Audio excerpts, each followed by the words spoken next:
ناظرین آداب، دوردرشن حیدرآباد میں آپ کا خیر مقدم ہے۔ میں ہوں محمد رضا۔ خبروں کے آغاز پر سب سے پہلے پیش ہیں سرخیاں۔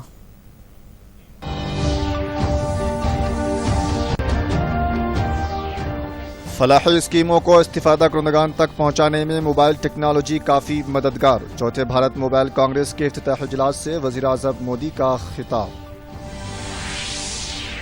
بیرونی سفارتکاروں کی ٹیم کا حیدرآباد دورہ، کل کووڈ ویکسین کی تیاری کا کریں گے مشاہدہ۔ بھارت بند کا ریاست کے عوام پر جزوی اثر، کسانوں کو اپوزیشن پارٹیاں گمراہ کر رہی ہے، جاوڈیکر کا الزام۔ آندھرا پردیش کے ایلور کا مرکزی ٹیم کے نمائندے کر رہے ہیں دورہ، عجیب و غریب بیماری کی کر رہے ہیں جانچ۔ اور سڈنی میں آج آخری T20 team India clean sweep کے خواہاں۔ ہیڈ لائنز کے بعد پیش ہیں خبروں کی تفصیل۔ اس سے پہلے آئیے کووڈ-19 سے بچنے کے لیے خود حفاظتی اقدامات پر عمل کریں، ماسک کا مسلسل استعمال کریں، 2 گز کی دوری برقرار رکھیں، ہمیشہ ہاتھوں کو دھوتے رہیں۔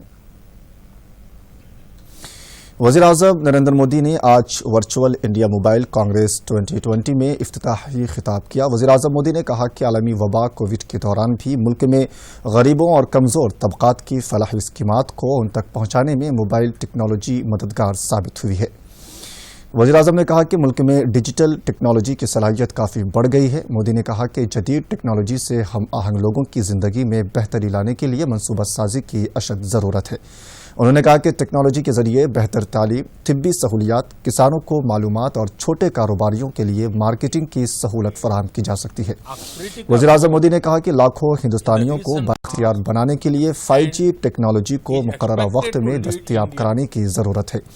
موبائل ٹیکنالوجی میں آ رہی تبدیلیوں کی وجہ سے الیکٹرانک اشیاء میں بھی تبدیلیاں آ رہی ہیں۔ وزیر اعظم نے موبائل انڈسٹری کو ہدایت دی کہ وہ اپنے الیکٹرانک ویسٹیج مؤثر انداز سے نمٹانے کے لیے ٹاسک فورس تشکیل کے بارے میں غور کریں۔ IMC 2020 کا موضوع سب کی شمولیت والی جدت طرازی، اسمارٹ، محفوظ، پائیدار ہے۔ اس کا مقصد آتم نربھر بھارت، ڈیجیٹل شمولیات اور پائیداری ترقی، کاروبار اور جدت طرازی کو فروغ دینا ہے۔ یہ کانفرنس 10 دسمبر تک جاری رہے گی۔ اس 3 روزہ کانگریس کا اہتمام محکمہ ٹیلی مواصلات اور بھارت سیلولر آپریٹرز ایسوسی ایشن کی جانب سے کیا گیا ہے۔ Worth billions of dollars to millions of Indians. The digital potential of our nation is unparalleled, perhaps even in the history of mankind.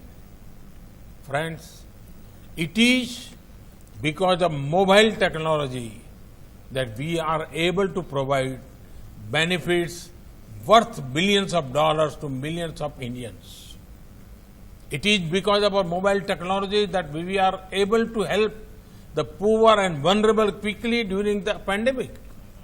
It is because of mobile technology that we are seeing billions of cashless transactions which boosts formalization and transparency. It is because of مرکز کے زرعی قوانین کے خلاف آج کسان تنظیموں کی جانب سے بھارت بند کی کال دی گئی ہے۔ صبح 11 بجے سے بند منانے کی اپیل کی گئی، تاہم آج صبح کئی کاروباری اور تجارتی ادارے حسب معمول کھولے گئے، تاہم احتجاجی کسانوں اور بند میں شامل سیاسی پارٹیوں کے کارکنوں نے ان دکانوں کے سامنے احتجاج کرتے ہوئے انہیں بند کروایا۔ کئی مقامات پر ریاستی وزراء، ارکان اسمبلی بھی بند کے احتجاج میں شامل ہوئے۔ ریاستی وزیر بلدی نظم النسق کے تارک رامن راؤ نے شاد نگر کے پاس قومی شاہراہ پر دھرنا دیتے ہوئے مرکز کی جانب سے لائے گئے قوانین کے خلاف احتجاج کیا۔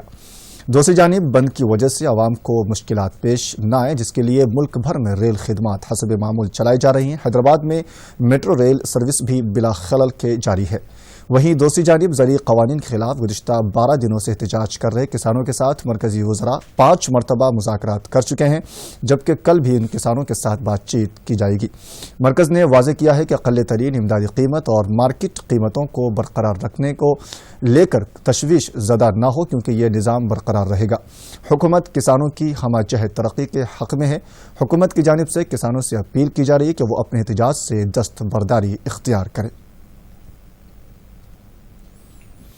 مرکزی وزیر پرکاش جاوڈیکر نے زرعی قوانین پر کانگریس کے رویے کی شدید نکتہ چینی کی۔ انہوں نے کہا کہ آج ان قوانین کے خلاف احتجاج کر رہی اپوزیشن پارٹیاں جب برسر اقتدار تھی، کانٹریکٹ زرعی قوانین کو متعارف کیا تھا انہوں نے کہا کہ کانگریس نے اس طرح کے قوانین کا وعدہ اپنے 2019 کے انتخابی منشور میں کر چکی ہے. انہوں نے کہا کہ کسان اقل ترین امدادی قیمت کا مطالبہ کر رہے ہیں جبکہ انہیں 50% سے زائد معاوضہ دیا جا رہا ہے. پرکاش جاوڈیکر نے واضح کیا کہ کانگریس کے دور میں کبھی بھی کسانوں کے مفاد کا کام نہیں کیا گیا ہے. سنگھ نے پیپسی کولا کے ساتھ کانٹریکٹ فارمنگ کا ادگھاٹن کیا تو تب یہ ویوستھا جب قانون بھی نہیں تھا. اب تو کسان کے ہت میں قانون بھی بنا ہے اس کو سرکشن دینے والا. وہ لوک تنتر میں پراجت ہوئے ہیں اور پراجت ہونے کے بعد کہیں بھی اوسر ملتا ہے تو ان کو لگتا ہے یہی ہمارا موقع ہے تو اس کا لابھ اٹھائے. اس کے سوا کچھ بھی نہیں ہے. ارے خود شرد پوار نے اے پی ایم سی قانون یو پی اے کے کرشی منتری کے تحت ماڈل قانون تیار کیا اور سبھی راجوں کو دیا. سبھی راجوں میں سے 10 راجوں نے اس کو سویکار بھی کیا. تب اچھا تھا اے پی ایم سی کا ماڈل قانون. اور آج اگر ہم کرتے ہیں تو برا ہے. ایسا کیسا ہوگا؟ تو دوسری کانٹریکٹ فارمنگ کا قانون آلریڈی 20 راجوں نے پاس کیا ہے. تب وہ اچھا اور جب ہم کریں تو برا. اور اسینشل کموڈیٹیز ایکٹ میں اناوشک بندھن جب قلت تھی تو وہ بندھن ضروری تھے. آج قلت نہیں ہے, اناج کی بہتایت ہے, تب اب ضرورت نہیں ہے. آندھرا پردیش کے ضلع مغربی گوداوری کے ایلور میں عجیب و غریب بیماری سے متاثر ہونے والوں کی تعداد میں اضافہ ہو رہا ہے. وہیں دوسری جانب مرکزی حکومت کی جانب سے اس بیماری کا جائزہ لینے کے لیے تشکیل دی گئی 3 رکنی ٹیم آج صبح ایلور پہنچ چکی ہے. وہ اس عجیب و غریب بیماری کے بارے میں تفصیلات اکٹھا کر رہے ہیں. پہلے وہ ضلع ہیلتھ افسران کے ساتھ صورتحال کا جائزہ لیا اور بعد ازاں دواخانے کو پہنچ کر مریضوں کو دی جانے والی طبی امداد کا جائزہ لیا. یہ ٹیم آج ایلور ٹاؤن کے مختلف مقامات کا بھی معائنہ کرے گی. ان مقامات پر صفائی, پینے کے پانی کی سربراہی کا جائزہ لے گی. وہیں دوسری جانب مغربی گوداوری ضلع کے عہدیداران پوری طرح چوکسی اختیار کیے ہیں.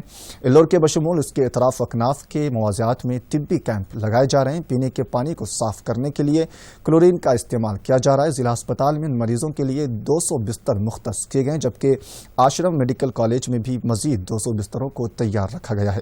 مریضوں کے خون کے نمونوں کو ایمس اور سی سی ایم بی کو روانہ کیا گیا ہے. اب تک 500 سے زائد افراد اس بیماری میں مبتلا ہوئے ہیں. گریٹر حیدرآباد میونسپل کارپوریشن کے نریٹمٹ ڈویژن میں کل ووٹوں کی گنتی عمل میں آئے گی. واضح ہے کہ تلنگانہ ہائی کورٹ نے گریٹر حیدرآباد میونسپل کارپوریشن کے نریٹمٹ ڈویژن کے ووٹوں کی گنتی کی اجازت دے دی ہے. ہائی کورٹ نے بیلٹ پیپر میں انتخابی نشان پر کسی بھی طریقے سے دیے گئے ووٹوں کی گنتی کرنے کی اجازت دے دی ہے. بی جے پی لیگل سیل کے لیڈر انتھونی ریڈی نے بال پن سے مہر لگائے گئے ووٹوں کی گنتی کو چیلنج کیا تھا, تاہم عدالت نے ان کی درخواست کو مسترد کر دیا اور الیکشن کمیشن کو ہدایت دی کہ وہ تمام ووٹوں کی گنتی کرے جو سواستک کے علاوہ دیگر طریقوں سے انتخابی نشان پر مہر لگائے ہیں. عدالت کے احکامات کے بعد الیکشن کمیشن 544 ووٹوں کی گنتی کرے گا جو سواستک کے بجائے دوسرے طریقے مہر لگا کر ووٹ دیا گیا تھا.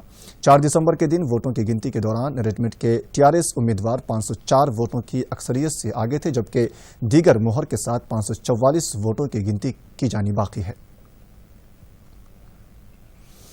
حیدرآباد میں تیار کیے جانے والے کووڈ ویکسین کا معائنہ کرنے کے لیے مختلف ممالک کے تقریباً 80 ہندوستانی سفیر اور سفارتکار کل حیدرآباد کا دورہ کریں گے. وزارت خارجہ کے سربراہی میں سفارتکاروں کی ٹیم کل خصوصی طیارے کے ذریعے حیدرآباد پہنچے گی. یہاں پہنچنے پر سفیروں کی یہ ٹیم 2 ٹیموں میں منقسم ہو کر بھارت بایوٹیک بایولوجیکل ای فارم ادارے کا دورہ کرے گی. وہاں کی لیبارٹریز میں کووڈ ویکسین کی تیاری کا جائزہ لے گی. اس موقع پر ان سفیروں کو پاور پوائنٹ کے ذریعے ویکسین کی تفصیلات سے بتایا جائے گا. بعد ازاں شام یہ ٹیم دہلی واپس روانہ ہوگی.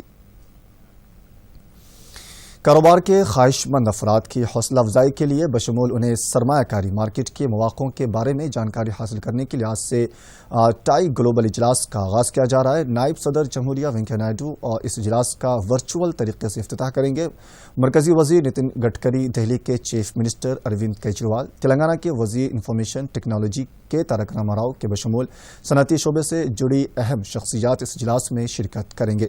3 دنوں تک چلنے والے اس ورچوئل اجلاس میں تقریباً 200 عالمی سرمایہ داروں کی شرکت یقینی ہے جبکہ 250 سے 500 ملین ڈالر سرمایہ کاری کی پیشکش کا امکان ہے. مختلف اسٹارٹ اپس قائم کرنے کی راہ ہموار ہو گئی. اس اجلاس کا موضوع انٹرپرینورشپ 360 ہے. تلنگانہ اسٹیٹ حج کمیٹی کے مطابق حج 2021 کے لیے آن لائن درخواستیں داخل کرنے کی جمعرات 10 دسمبر آخری تاریخ ہے۔ ایسے میں عازمین حج جنہوں نے ابھی تک آن لائن حج درخواستیں داخل نہیں کی ہیں وہ جمعرات 10 دسمبر تک اپنی درخواستیں داخل کر سکتے ہیں۔ عازمین اپنے موبائل فون سے یا پھر سینٹرل حج کمیٹی کی ویب سائٹ www.hajcommittee.gov.in پر بھی آن لائن درخواستیں داخل کر سکتے ہیں یا براہ راست حج ہاؤس نامپلی حیدرآباد میں موجود حج آن لائن سروس کاؤنٹر سے بھی مفت استفادہ کر سکتے ہیں۔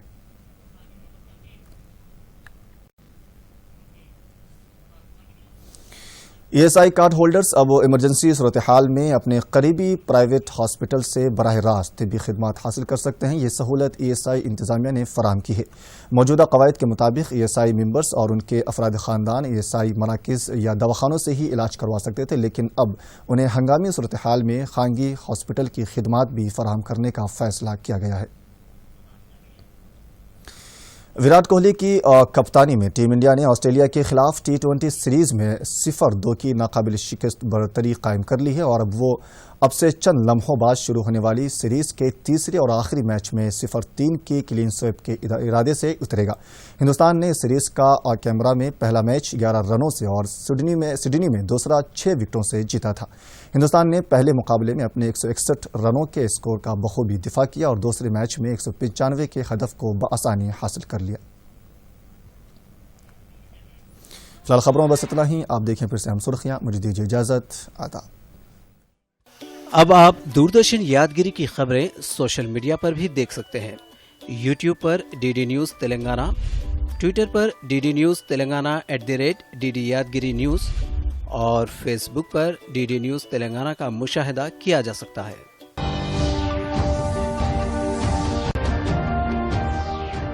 فلاحی اسکیموں کو استفادہ کنندگان تک پہنچانے میں موبائل ٹیکنالوجی کافی مددگار۔ چوتھے بھارت موبائل کانگریس کے افتتاح اجلاس سے وزیر اعظم مودی کا خطاب۔ بیرونی سفارتکاروں کی ٹیم کا حیدرآباد دورہ، کل کووڈ ویکسین کی تیاری کا کریں گے مشاہدہ۔ بھارت بند کا ریاست کے عوام پر جزوی اثر، کسانوں کو اپوزیشن پارٹیاں گمراہ کر رہی ہے، جاوڈیکر کا الزام۔ آندھرا پردیش کے ایلور کا مرکزی ٹیم کے نمائندے کر رہے ہیں دورہ، عجیب و غریب بیماری کی کر رہے ہیں جانچ۔ اور سڈنی میں آج آخری T20 team India clean sweep کے خواہاں۔